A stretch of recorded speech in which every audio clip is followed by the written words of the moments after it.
So, hi girls, Rino and Aubrey. Sa utugan sa inyong bagong project.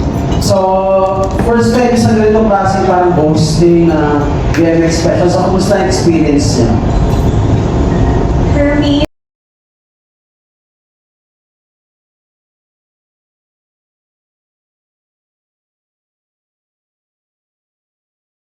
super nag-enjoy po ako dahil very new to sa akin aside from filming other VMX films. Talagang kakaiba to talaga sa ginawa ko. Kasi, ano siya talagang wild to wild. Ayun. And Audrey, kamusta naman yung experience sa paggawa ng VMX special? Same with me, sobrang na-enjoy ko yung process while making the movie kasi ata yung pinaka-hot na nagawa kong film. Lalo na yung comeback movie ko siya. So medyo parang nag-culture shock ako. Ayun. So, paano nyo i-compare yung mga previous na nagawa nyo dito sa new project nito?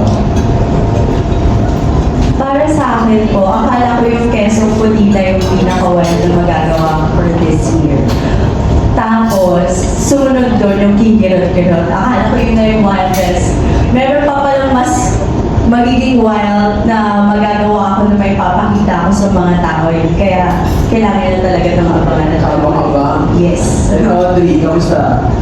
Dito sa Sex in Public, for me, wala kaming na maitatago.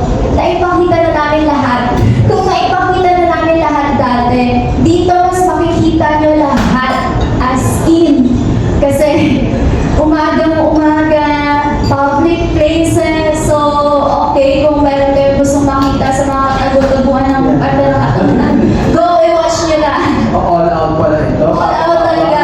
Yes. Okay, congrats girls! Best of luck! Thank you!